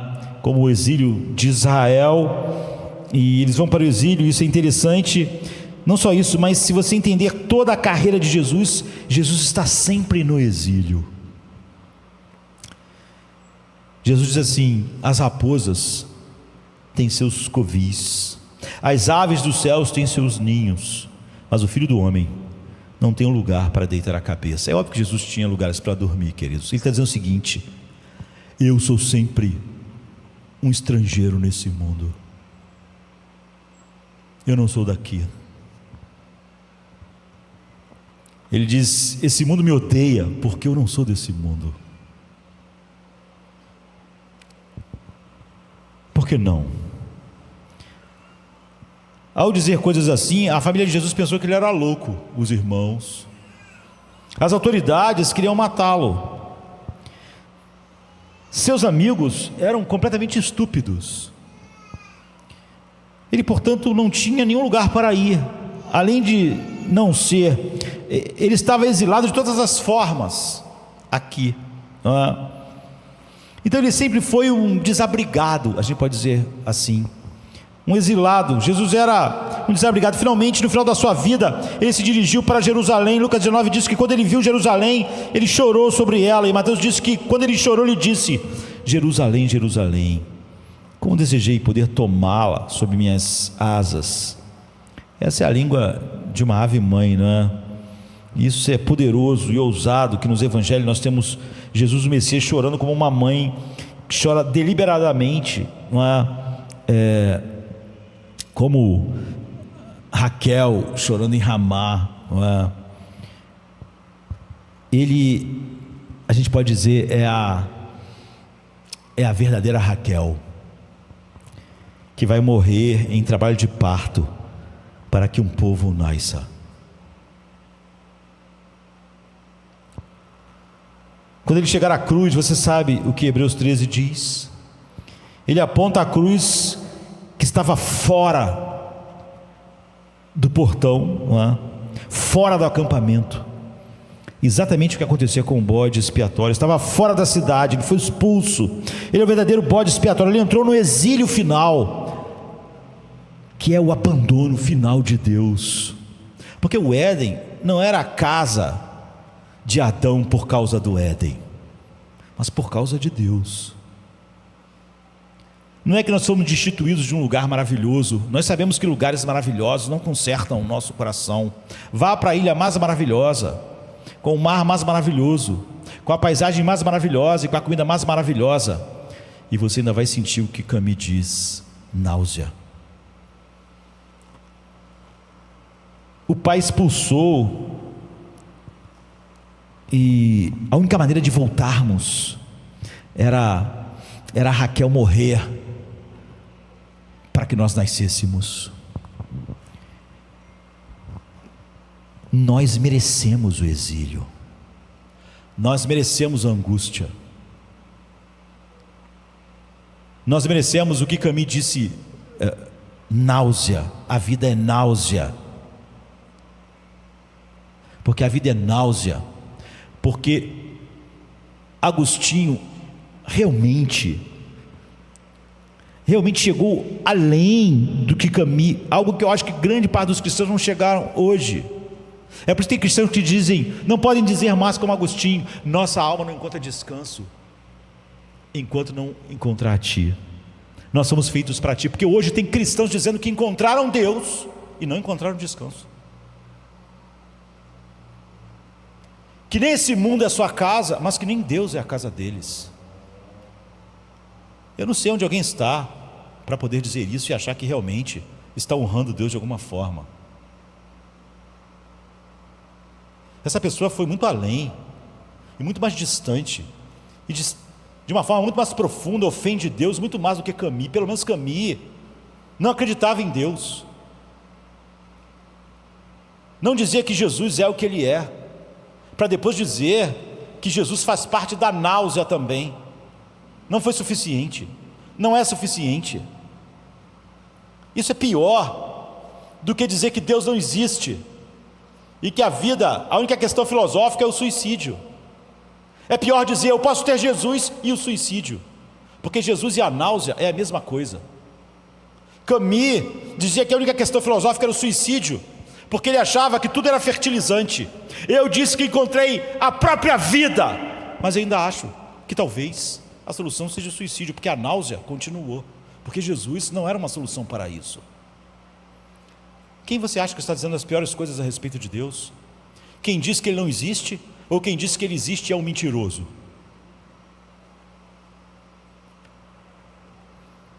Ele foi o bode expiatório. E sabe o que Ele disse? Vocês não têm casa, não têm mesmo. Vocês são exilados. A náusea. Enquanto vocês não estiverem em casa, como Agostinho disse, vocês vão ter só isso. Mas na casa do meu Pai há muitas moradas, e eu vou preparar um lugar para vocês, para que onde eu estiver, vocês estejam também. A minha paz vos dou, não vou lá dou como o mundo a dá. Vocês voltaram para casa. Eu vou ser a Raquel morrendo em dores no parto da nova vida que vocês vão ter. Vocês vão nascer de novo, mas para isso eu terei que morrer. Para isso eu vou perder totalmente minha casa. Para isso eu vou conhecer o exílio final. Eu já estou no exílio neste mundo. Esse não é minha casa, não é. Eu não sou daqui, mas eu vou mais longe. Eu não só levantei do meu trono, me despi da minha glória, me tornei um homem, me humilhando ao máximo, me tornando um ser humano, mas um homem de dores, que se submeteu a todas as coisas para que vocês nascessem,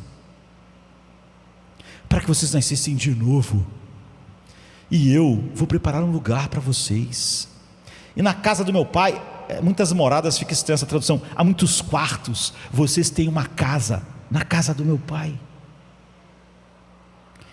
E se não fosse assim, eu vos teria dito: você pode estar construindo uma casa nesse mundo ainda, queridos, porque você pode achar de alguma maneira, mas vai desmoronar. Mesmo Camille sabia isso. É angústia, é angústia. Cada coisa boa aumenta a minha angústia, não diminui, porque eu já sei, isso não dura, isso não vai durar muito tempo. Ah, um filho, que lindo, é uma casa, vai virar fertilizante. Ah, que lindo, eu casei, você acha maravilhoso, isso devia aumentar a sua angústia, vai acabar. Ou você enterra a sua esposa, ou a sua esposa te enterra. É isso que é a sua casa? Camille vai dizer: isso é náusea. Você vai chegar uma hora que vai pensar: É melhor eu dar um tiro na cabeça ou esperar que processos naturais acabem com a minha náusea? Se, como ele acreditava, Deus não existe, então não é melhor acabar com tudo? Porque eu tenho que sentir náusea mais alguns anos? Você constrói uma grande família, ou você encontra o amor da sua vida. Um de vocês vai assistir, o outro virá fertilizante. Quando Jesus diz: eu vou para a casa do meu Pai para preparar lugar para vocês. Ouça, os melhores pais e mães são apenas um eco fraco disso que Jesus está dizendo. É só um emblema, é só uma seta. As casas mais bonitas, os lares melhores, são apenas um eco disso. Até você reconhecer que, até que você perceba que essa casa que você ainda está procurando é totalmente parte do próprio drama da existência humana, você ainda vai achar que alguma coisa além de Deus. Você não vai chegar onde Agostinho chegou, que disse: nós fomos criados para ti, e nossos corações lá encontram descanso. Enquanto não descansar em ti, você vai acabar sendo um cristão, como hoje está. Eu encontrei Cristo, mas ele não era o que Agostinho disse.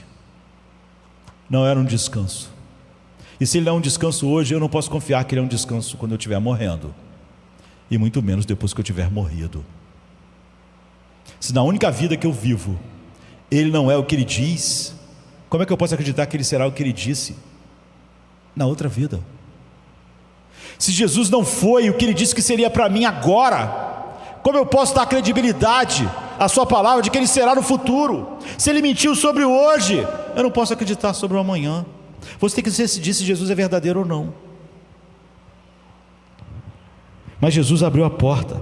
Jesus pagou o preço infinito de uma morada na casa do seu Pai para você. Não são os milhões de dólares. Eu estava vendo o apartamento mais caro do Brasil inteiro. O condomínio é 25 mil reais por mês. Aqui no Leblon só tem um.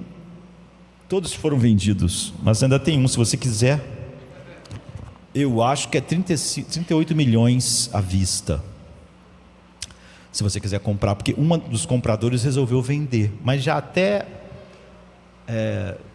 fez grande parte dos acabamentos interiores, e vão entregar daqui a 6 meses os apartamentos. Só tem acho que 8. A cobertura deve ser uns 100 milhões. Então aqui, alguns minutos, você pega um carro, você chega lá, e mesmo sendo o seu, você tem que pagar 25 mil reais por mês só de condomínio, fora as outras taxas e PTU, essas coisas. Se você acha que isso não seria fertilizante também, é muito mais do que qualquer coisa parecida com isso. Jesus está dizendo: eu vou preparar uma casa para vocês na cruz, vou preparar uma casa para vocês debaixo da ira do meu Pai, porque o que vocês merecem é o exílio final e a angústia final, mas então eu vou tomar isso. Agora, jamais diga crer em Cristo e achar que Ele não bebeu toda a angústia, todo o exílio, para que você tivesse uma casa.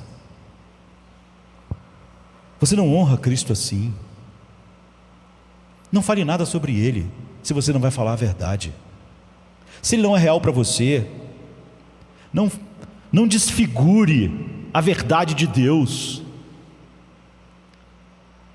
para justificar que você se sente ainda como Camille se sentia nesse mundo. Pelo menos ele era ateu. Pelo menos ele dizia que essa vida é horrível exatamente por não existir o que você diz que existe. É uma pessoa mais digna. Por fim, e já chegou o fim, não é? O que significa para nós? Significa um novo relacionamento incrível. Versículo 31, 34. Estão chegando os dias, declara o Senhor, quando farei uma nova aliança com a comunidade de Israel e com a comunidade de Judá. Não será como a aliança que eu fiz com os seus antepassados, quando os tomei pela mão para tirá-los do Egito, porque eles quebraram a minha aliança, apesar de eu ser o Senhor deles, diz o Senhor. Essa aliança que eu farei agora com a comunidade de Israel, declara o Senhor, eu porei a minha lei no íntimo deles, e vou escrever nos seus corações. Serei o seu Deus, e eles serão o meu povo. Ninguém mais ensinará o seu próximo, nem o seu irmão, dizendo, conheça o Senhor, porque eles me conhecerão, desde o menor até o maior, diz o Senhor, porque eu lhes perdoarei a maldade, e não me lembrarei mais dos seus pecados. Agora, aliança é uma palavra para relacionamento. Uma aliança significa, vou dar-lhe um relacionamento muito mais íntimo comigo, que Adão teve comigo no Éden. Moisés foi o mediador da primeira aliança, e matou os animais, e aspergiu o sangue para expiação. Se você estivesse lá, como você se sentiria, queridos? Talvez você sentiria um pouco melhor a tua miséria do que você tem sentido. O culto no Velho Testamento com Moisés era muito instrutivo, não é? Mas eu não acho que era lindo. Você vê aqueles rios de sangue, você vê aqueles montes de animais chegando, você vê a faca no pescoço deles. Esse era o culto. Você está num culto hoje, mas não era assim o culto deles. Você chegar no final do culto com sangue espalhado por todos os lados, com uma quantidade enorme de animais mortos, você veria que miséria é o nosso pecado.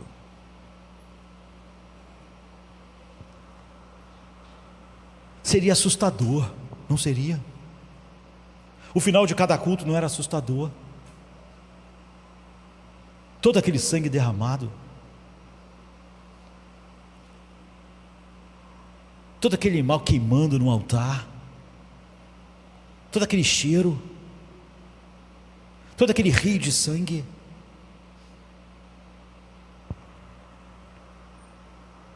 Não apenas temeroso, isso derrete, não é? Essa é a razão porque John Newton tem essa linha no hino. A nova aliança, aconteceu algo muito mais terrível do que animais e animais mortos. O próprio Filho de Deus morreu. Não é uma metáfora. Não diminua isso. Não diga que você precisa de Cristo e mais alguma coisa. John Newton diz assim, falando sobre isso numa linha de um hino maravilhoso dele: nosso prazer e nosso dever, embora opostos antes, ou seja, eu tinha prazer no pecado e Deus na santidade. Agora que nós vimos a beleza do Cordeiro de Deus, o meu prazer e o meu dever se uniram e foram unidos pela sua beleza. Quando você assistir a Moisés conduzir a adoração, não teria sido bonito, queridos, teria sido incrível, teria sido terrível, mas não bonito. Quando você vê o sacrifício de Jesus se entregando por você, e você vê a última e a verdadeira Raquel chorando de trabalho de parto e morrendo nesse trabalho de parto para que você pudesse nascer no reino de Deus, para que você para que você fosse tirado do exílio final. A lei, que nada mais é do que a descrição do caráter de Deus, não é mais algo que te condena. Você não está mais debaixo da lei, você não está mais numa relação judicial com Deus. Todas essas coisas você vai ver como a perfeição de Deus. A lei torna-se algo que eu quero cada vez mais me deliciar e me agradar, porque esse Deus é a coisa mais linda que eu conheço, e a verdade revelada dele na sua palavra, do seu caráter, é a coisa mais atraente para mim. O Espírito Santo queima em seu coração e torna-se em você. Ele diz: essa é a nova aliança, eu vou escrever assim a minha lei nos corações dele. Não é que agora eu tenho uma lei judicial contra mim no meu coração, é que eu tenho agora os amores de Deus, aquilo que Deus ama, aquilo que Ele se deleita. Se você receber esse novo relacionamento de aliança em Jesus Cristo, por causa do que Ele fez na cruz por aqueles que o Pai deu a Ele, você vai neste mundo ter o Espírito Santo. O que é ter o Espírito Santo, queridos? Nada mais é do que parte do céu que você já tem. Ele é o penhor.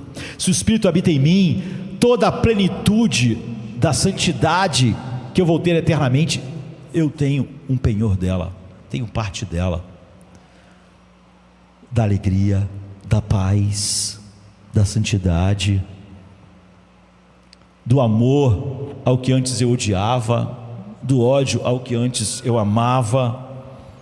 E eu vou começar cada vez mais e mais ter contato com isso através da palavra e da oração. E eu sei que quando eu acordar, como o Salmo 17 diz, quando eu acordar, quando finalmente eu acordar da morte, eu verei a sua face e eu ficarei satisfeito ao ver a sua semelhança. É um verso profundo, não é? Você foi construído para a glória de Deus. Agostinho não estava tirando da sua mente, ele não era um filósofo agora, ele está falando sobre um homem regenerado. Quando ele diz: nossas almas são inquietas, não é? Elas não têm paz, porque elas não têm casa, e elas são assim, não encontram descanso em Ti, porque elas são feitos para Ti. Tu é o nosso lar.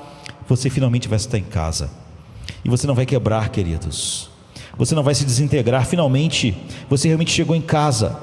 Você percebe que Paulo, em 2 Coríntios 4, mesmo agora, ele diz que nós olhamos para a glória de Deus na face de Cristo, pois que Deus disse: das trevas resplandeça a luz. Ele mesmo brilhou em nossos corações para a iluminação do conhecimento dessa glória, agora, na face de Cristo. O que ele quer dizer? Que é possível através do Espírito Santo, agora mesmo, que você conheça cada vez mais de tudo aquilo que a sua alma foi feita para, e que não é fertilizante, e que isso é muito maior do que qualquer coisa que esse mundo possa produzir, de maneira contrária à que a sua alma mais precisa. E há uma estabilidade em você, não é? Independente de como a vida vai correr, porque você vai experimentar coisas difíceis no mundo, sabe? Você vai ser capaz de enfrentar qualquer instabilidade na vida. Por quê?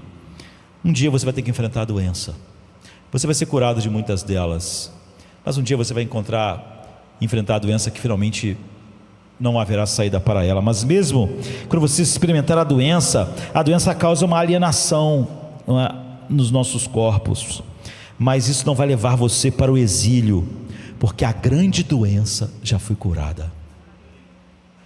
Sabe, você nessa vida vai experimentar às vezes dívidas, e mesmo quando você experimentar alienação econômica, você não vai ser destruído por essas coisas, porque a sua grande dívida já foi paga. Pense na estabilidade que isso traz para nós. Você agora visita regularmente sua casa, apesar de não estar plenamente morando nela, mas através da palavra, através da oração, da contemplação da glória de Deus na face de Cristo, você diariamente está em casa. E agora você tem o suficiente para o percurso até lá. No final dos tempos, no final do Apocalipse 21, nós vemos a cidade de Deus, a casa do Pai, finalmente descendo, e quando a morte finalmente for tragada, finalmente, definitivamente, Camille estava certo ao dizer que tudo é angústia no mundo em que todos são fertilizantes e que o reino é o reino da morte. Você só vai finalmente ver todas as coisas com clareza absoluta quando não houver mais nenhum eco da morte, de nenhuma forma. E isso nós já temos o suficiente agora para cantar com Paulo: ó morte, onde está, ó morte, a tua vitória?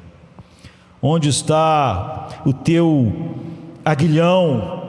Nós que moramos em cidades como Rio de Janeiro e as grandes cidades, há pessoas morando em ruas, em parques, e é sempre uma vida miserável, queridos. Mas normalmente parques são lugares bonitos. Mas apesar de serem bonitos, eles foram feitos para você ir lá, olhar a natureza, olhar muito bom e voltar para casa. Parques são bonitos, mas não são sua casa. Se você morar num parque, a sua vida, em vez de ser plena, é uma vida miserável. Quando você vê pessoas morando assim em parques, não é? Você vê que o fedor, a sujeira, porque o parque não foi feito para sustentar a vida de alguém, ele é só uma beleza que você deve contemplar. Que bom, tirar umas fotos e voltar para casa. Porque aquele parque, apesar de ser bonito, não pode sustentar a vida. Se alguém resolve morar lá, ele é um mendigo, ele fica sujo, e ele também suja o parque, e o parque vai ficando cada vez pior, menos bonito. Você entende? Essa é a metáfora. É uma metáfora. Olhe para as suas casas, olhe para as suas carreiras, olhe para os seus amigos, olhe para a sua família. É apenas um parque.